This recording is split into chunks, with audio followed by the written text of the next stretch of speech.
porque es importante hablar de ciertos temas, repensarlos, rediscutirlos. Tuvo mucha repercusión la última columna sobre la serie Envidiosa. Le mandamos un saludo a Ceci, por supuesto. Y vamos a hablar de algo que también espero y estoy seguro que va a tener mucha repercusión porque está muy en auge. Esto de la era digital, la inteligencia artificial, cosas que uno puede hacer con las nuevas tecnologías. Así que hoy vino a la columna de salud mental Vale Martoglia para charlar sobre la construcción del pensamiento en la era digital, ¿no? Vale, ¿cómo Algo estás? así, Bienvenida. sí. Buenas tardes. ¿Cómo estás, Facundo? Bueno, muchas gracias. No, por Es un favor. gusto nuevamente estar acá con ustedes. Sí, así salió el título. Vamos a ver qué podemos pensar y reflexionar sobre esto. Un poco también tenía que ver con lo que ya veníamos trayendo con otras colegas. La vez pasada habíamos estado trabajando sobre las ciberapuestas, Ujú. ¿no? Bueno, cuáles son las problemáticas que aparecen ahí. Sí. Entonces, bueno, ahora le damos una vuelta por otro lado. Y también porque, bueno, cuando pensé en el material para traer hoy y para compartirles hoy, también pensando en que el público y la comunidad de oyentes de ustedes son adolescentes, jóvenes Sí, adultos, ¿no? Hasta ahí. más o menos va por ahí. Más o menos va por ahí.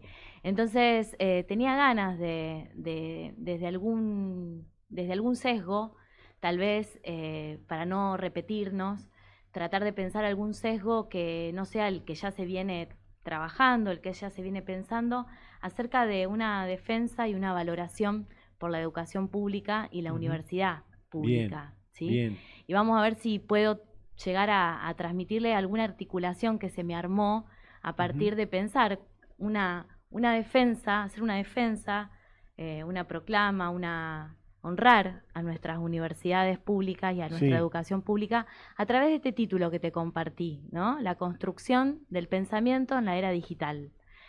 Eh, y te decía que, bueno, que obviamente que levantamos las banderas que ya se vienen levantando y que en las dos marchas federales la presencia fue contundente de todos los estudiantes, trabajadores que hacen a la universidad, a las universidades públicas en la defensa de la educación pública.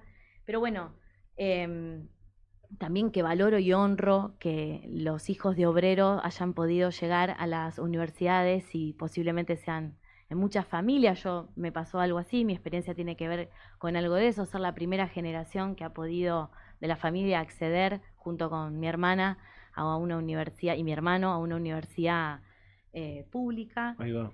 Pero bueno, yo pensaba, digo, además de todos los argumentos que nosotros podemos dirimir acerca de por qué consideramos que es importante valorarla, honrarla, cuidarla, defenderla, eh, ¿qué hacemos en la facultad? ¿Qué hacemos en las universidades? Entre tantas cuestiones, ¿no? Que Bien. se quiere saber qué se Sí. hace, en qué se gasta, cómo se gasta.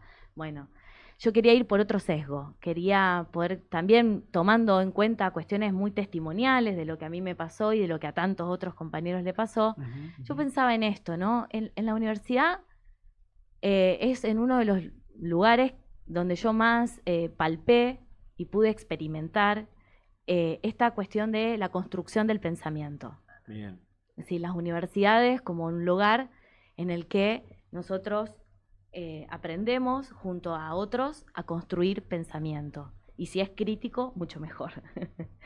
Entonces, se me armaba ahí un contrapunto, que algo de esto yo te comentaba cuando Sí. intercambiábamos los mensajes para pensar en la charla de hoy, bueno, pero si estos son los lugares por excelencia, en donde cuanta mayor accesibilidad haya, entonces, bueno, eh, más jóvenes, adolescentes pueden acceder a esas experiencias de la construcción del pensamiento, pero si Ujú.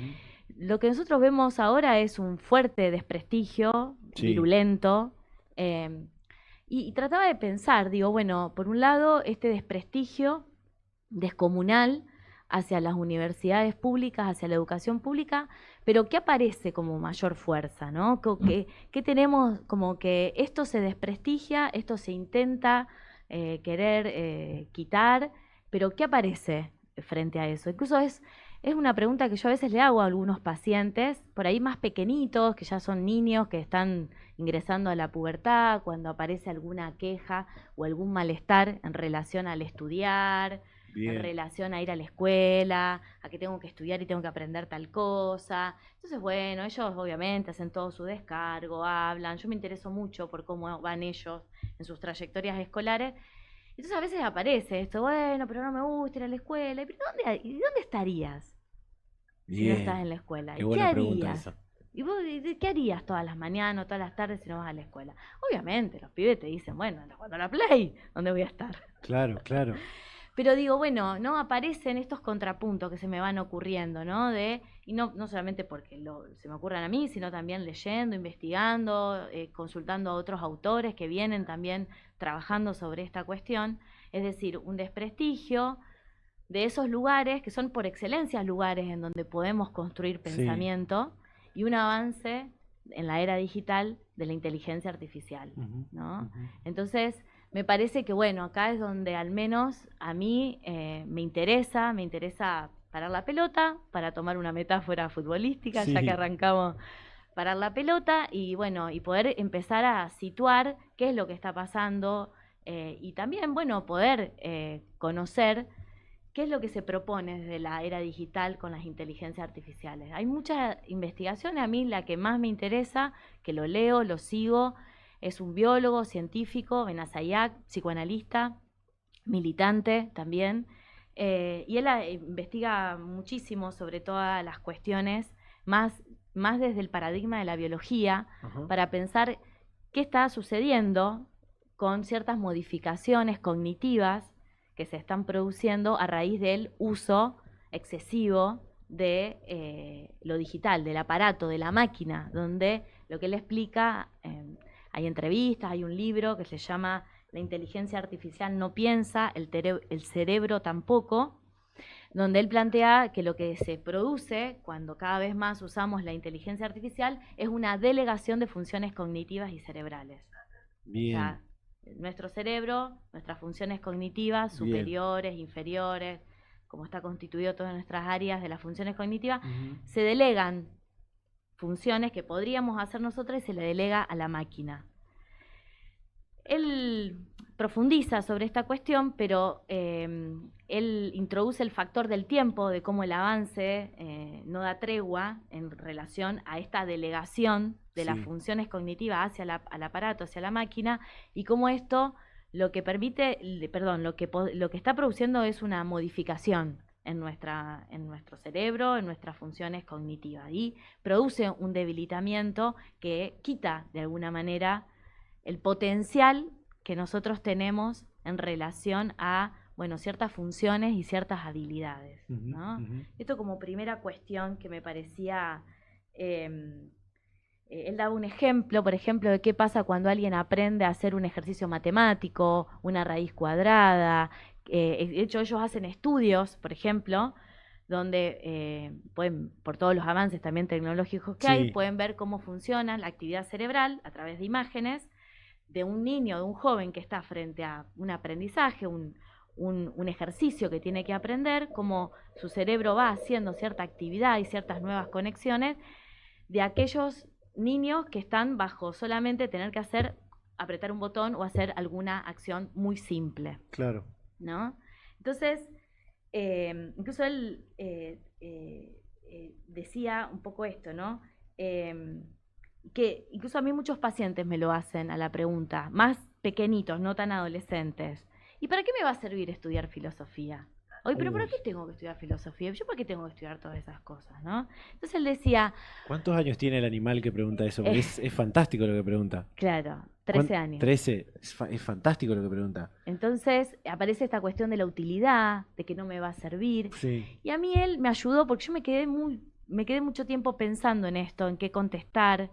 Yo había ido más por el lado de, bueno, las cosas que no son tan útiles, no todo lo que aprendemos, no todo lo que nosotros construimos a raíz de construir el pensamiento, tiene que ser para algo que no sea utilitario, que no sea útil. Bien. Hay cosas que aprendemos nuestra capacidad reflexiva, forjamos nuestro pensamiento y bueno, no necesariamente tiene que ser algo útil o productivo en el sistema capitalista de la productividad y en la excesiva productividad y del rendimiento y de la optimización, ¿no?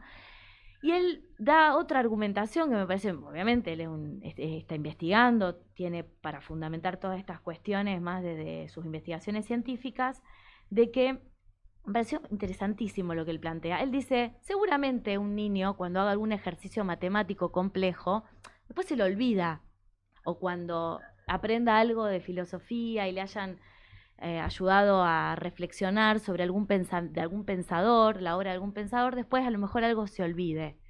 Pero su cerebro trabajó y generó una complejidad o una complejidad que le va a permitir haber ensayado estas formas en las que vos no tenés una respuesta inmediata frente a ciertos problemas. Claro. O frente a ciertas preguntas, o frente a ciertas consignas, o frente a ciertos problemas, incluso no solamente teóricos, sino también de la vida.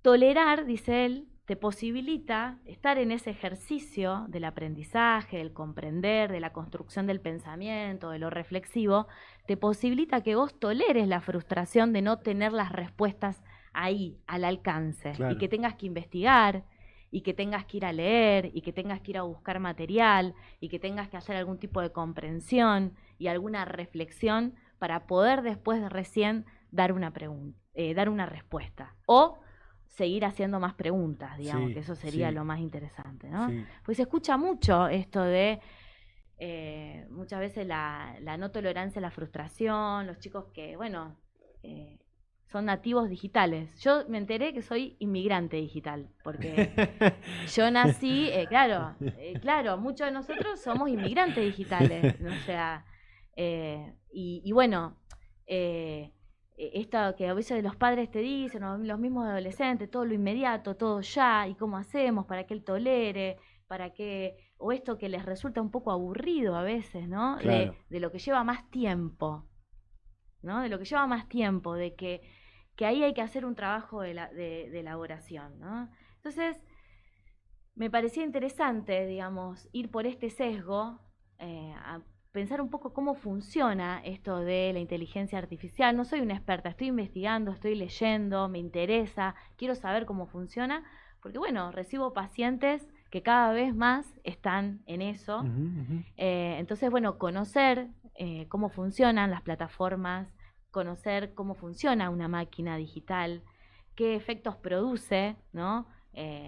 Porque también produce subjetividad. Esto es lo otro interesante que me parece. Bien, buenísimo eso. O sea, la educación pública es un dispositivo que produce subjetividad, además de producir conocimiento, además de producir saber.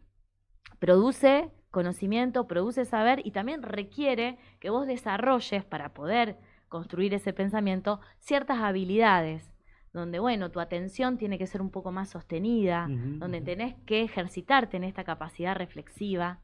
En cambio, bueno, la inteligencia artificial o la máquina, los distintos dispositivos digitales, promueven otro tipo de subjetividad y promueven también otro tipo de habilidades, o casi como dice este autor, ¿no?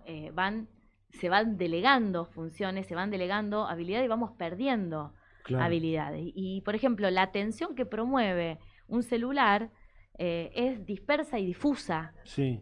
Por lo tanto, los niños se encuentran con esta paradoja de que están muy acostumbrados a ejercitarse en una atención dispersa y difusa y después tienen que estar un montón de horas también ejercitando otro tipo de atención y otro tipo de pensamiento que lleva más tiempo, que requiere de otra atención, ¿no? Entonces me parece que el gran desafío es cómo podemos tratar de pensar en una coexistencia y en una convivencia, digamos, porque bueno, la idea tampoco es demonizar a la era digital ni al uso de los dispositivos.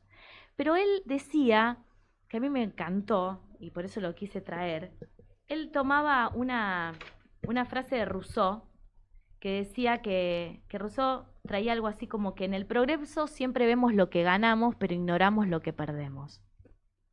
Uy, de vuelta. Que en el progreso vos siempre ves lo que vas a ganar, pero desconocés e ignorás lo que perdés.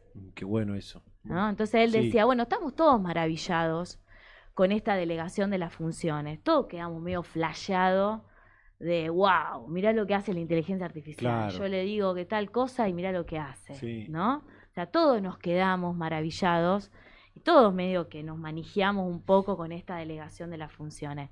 Pero creo que al menos las propuestas que a mí me parecen más interesantes y más éticas, si se quieren, están planteando en esta, que te digo, en una coexistencia. Es decir, sí, veamos lo que ganamos, pero no desconozcamos y no ignoremos lo que perdemos. Claro. Para tratar de que en todo caso resistamos y no lo perdamos, Total, digamos, ¿no? total.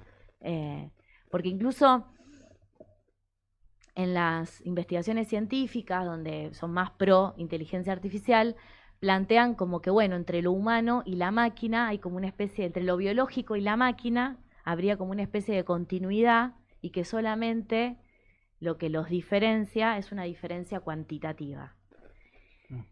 Y las investigaciones que por ahí a mí me van más interesando y que yo estoy leyendo y que tienen que ver con este autor que te comentaba recién, él dice, no, la diferencia no es solamente cuantitativa, es cualitativa. O sea, entre la máquina y lo humano hay todo diferente, todo es diferente. Sí. Y bueno, y él planteaba esto, ¿no? ¿Qué es lo diferente? Bueno, justamente, que somos seres del lenguaje, somos seres que pensamos, que necesitamos pensar, que necesitamos reflexionar. Y dice algo muy interesante, que por eso me pareció un buen sesgo para entrarle con esto de la defensa de las universidades públicas, el lugar de las universidades públicas, de qué vamos a hacer ahí. Él dice que la diferencia entre el humano y la máquina es que nosotros no podemos vivir solamente de información. No podemos estar solamente informados. Porque la construcción del pensamiento no es que vos estés informado. Estamos al horno los periodistas, entonces. Claro. No, digo, la construcción del pensamiento tiene que ver con que vos puedas aprender y comprender. Y hacer un análisis. Hacer un análisis, hacer una lectura, hacer una reflexión, digamos, ejercitar algo de esa reflexión. Y él decía que eso se logra con el cuerpo, en cuerpo, y él decía, una frase dice, de cuerpos situados entre otros cuerpos. De cuerpos que están situados entre otros cuerpos. Así es como podemos comprender, como podemos aprender. Bueno, me parece que algo de eso también se juega en esto de la defensa por las universidades, por la permanencia, porque podamos seguir yendo a las universidades públicas, que sean accesibles, que cada vez más chicos, y también la educación, digamos, ¿no? La educación pública en general, digamos, que esos lugares en los que, bueno, se promueve algo de ese ejercicio, no sean, digamos, no sean desprestigiados, digamos, que no vayan en detrimento contra el gran avance que hay de bueno, todo esto que llamamos era digital, digamos. Parece que hay que pensar en alguna coexistencia, ¿no? Porque, bueno, un poco asombra que haya tanto desprestigio frente a tanto avance. La inteligencia artificial no es de ahora, hace un montón de años que está y que se vienen haciendo un montón de investigación y que se vienen produciendo un montón de avances también gracias a eso, ¿no? Un poco esta idea traía como para charlar hoy. Espectacular, espectacular. No te quise interrumpir, primero porque el tiempo es tirano y además porque, bueno, me gustó todo lo que dijiste. Solamente voy a hacer como un paréntesis y cerrar con una pregunta para concluir. Digo, acá creo que el auge que tuvo la inteligencia artificial generativas, mejor dicho, que tienen una programación, que uno las va entrenando, estas famosas ChatGPT, Gemini y otras tanto, la de Bing, mi Microsoft, que no me acuerdo ahora cómo se llama. Creo yo que el auge que tuvo es porque uno deja de sentirse solo, quizás, ¿no? Hay como un desapego también de individuos por parte de colectivos. Hay un desapego de la reunión, del encuentro, de la cuestión colectiva. Y quizás la inteligencia artificial, esta cuestión de charlarle a alguien, de uno poder hacerle preguntas, que alguien te responda, te dé una respuesta rápida, generó quizás una relación de humanos con estas tecnologías, esta inteligencia artificial, que también va rompiendo un poco el pensamiento, ¿no? Nos hace decir, bueno, no necesito tanto de otros para llegar a una conclusión, no necesito tanto debatir y discutir y plantear mis ideas porque yo ya tengo mi respuesta, ya está acá. Si yo charlo con este humano que me está, este humano digital o humano artificial que me está dando una respuesta, ¿no? Opina quizás igual que yo. Lo que no se entiende ahí es que uno va entrenando a la inteligencia artificial. Entonces digo ahí, también me gustaría preguntarte qué rol tiene esto de las individualidades, el desapego social también que hay con el uso de la inteligencia artificial, ¿no? ¿Cómo ves eso? Eh, sí, digamos, sucede. A mí me parece que hay algo que él decía que la inteligencia artificial, es decir, no nos puede reemplazar todas nuestras actividades humanas, porque nosotros no podemos pensar una vida optimizada. Claro. Nuestra vida no puede estar optimizada. Nuestra vida no se constituye así, no se forma y no se vive así, no se vive optimizando la vida. Entonces él daba ejemplos, ¿no? Y decía, bueno, eh, porque si hay algo que nos diferencia a los humanos de la máquina, es que Lacan lo decía más elegante. Él decía, somos débiles mentales. Necesitamos Ajá. pensar con otros. Bien. Por eso él ubicaba la debilidad mental, porque necesitas, porque hay algo del orden de la carencia. En lo humano habita la falla, el error de cálculo. Entonces, bueno, de ahí está lo interesante de poder encontrarte con otros para generar ese intercambio, ese diálogo, ¿no? Pero él decía que lo diferencia al humano de la máquina es que el humano necesita, de alguna manera, como valorar el grado de pelotudez que tenemos todos. Si Total. somos pelotudos, o sea, Sí. sabemos que el cigarrillo no hace mal, pero necesitamos fumar. Y quizás, Y nos enamoramos de que tal vez no nos conviene tanto. Y claro, bueno, ¿no? ¿Qué vamos a estar optimizando todas nuestras viendo hasta cuestiones? dónde no podés ser tan pelotudo, ¿no? Es como que Claro. no se puede en realidad. No sé, creo yo, ojalá, capaz que la inteligencia artificial tiene una respuesta, pero creo que no se Entonces puede. yo creo que un poco, a ver, creo que existe esa vinculación, está, no hay que desconocerla y no hay que Sí, sofocarla. Me parece que lo más importante de la pregunta que vos me haces es darle un lugar, no sofocarla, saber bien. que bueno, que sí, que sucede, que hay muchos que ante la soledad, pero bueno, me parece que más que interrogar por qué se vincula con una máquina, lo interesante es qué le está pasando en relación a alguna experiencia de la soledad. Claro, Me exacto. parece que bueno, que él pueda hablar de lo otro, no de eso. Eso vino como respuesta ante un conflicto que se le suscitó a alguien por haberse sentido muy solo. Sí. Entonces, bueno, esa fue una respuesta que le encontró, pero hay otras también. Ujú. Y las otras no tienen que venir a anular esa. Al menos esta es mi posición, Bien. ¿no? O sea, que aquel joven, niño, adolescente, puber, que por alguna experiencia de haberse sentido muy solo, encontró ahí en ese vínculo con la inteligencia artificial alguna respuesta, o cómo poder suturar algo de esa angustia existencial, Bien.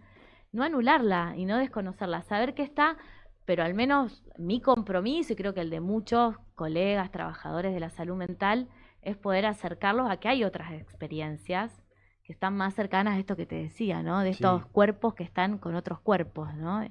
Haciendo actividades, creando, jugando, hablando, Exacto. Discutiendo, intercambiando, debatiendo, pensando. ¿no? Sí, Claro, y decir, me parece que hay que pensar cada vez más en esta coexistencia, sí. porque eh, en definitiva, como respuesta a nuestros malestares, hemos encontrado también otras respuestas, y la política del psicoanálisis no es ir a censurar eso, Claro. ni a reprimirlo, ni a sofocarlo. Es decir, es, bueno, en todo caso, situar que hay algunas otras respuestas más, Ujú. o hay otras experiencias más que se pueden hacer, no solamente esa. Qué bien, qué bien. Vale, obviamente me quedan un montón de preguntas, hay un montón de cosas para seguir dándole vueltas a esto, como por ejemplo esto que en un momento lo soltaste ahí, que tenía que ver con esta cuestión del utilitarismo, Sí, ¿no? Que tiene la inteligencia artificial, que uno ve mucho en noticias o en las redes, de 7 pasos para hacer tu tesis con ChatGPT, Claro, o 7 no sé qué para con, o cómo preguntarle, y es una cuestión de una vida muy acelerada, de que no tal llegamos cual. por ahí a muchas cosas y que necesitamos cierta ayuda para llegar.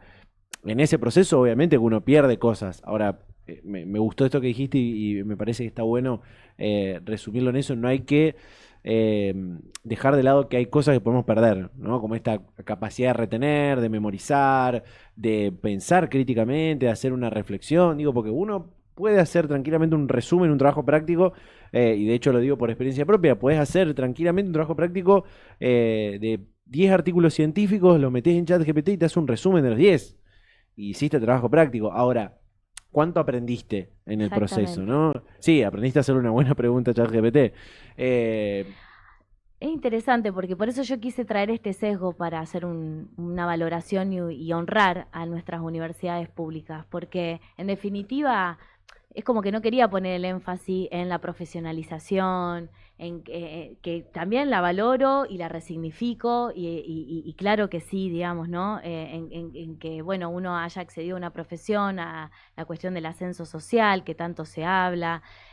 A mí me parecía mucho más valioso recuperar esa transformación que se produce cuando vos estás entre otros y con otros aprendiendo, construyendo, pensando, digamos, ¿no? Donde, bueno, sí, también te corren los tiempos académicos, sí, ni que sin hablar, dudas. pero hay ahí, pasa algo ahí que bueno, que te puede producir algún tipo de transformación o no, digamos. Hay también muchos que pasan por la facultad y así como entraron, salieron, digamos, Sí. y tal vez no sienten que algo le haya transformado su vida. Pero bueno, para mí sí que me transformó, Ujú. y sé de muchos compañeros que también, eh, no sé, como que quería traer algo de esto, ¿no? Decir que a veces, bueno, sí, está bien, tenés que llegar, lo importante es si, como decís, si vos aprendiste algo, porque ese es el capital que se está de alguna manera poniendo en disputa, el simbólico, el cultural, ¿no?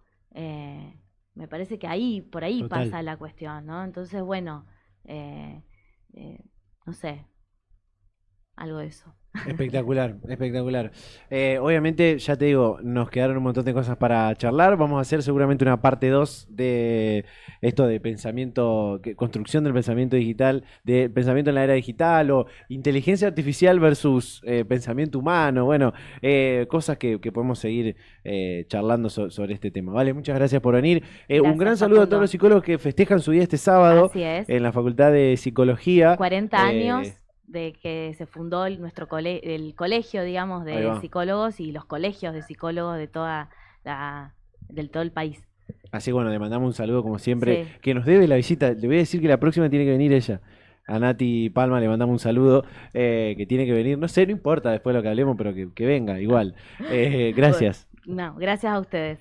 Bueno, hacemos un separador cortito. Ya tenemos la siguiente invitada para charlar sobre democracia, sobre muchas cosas también muy interesantes.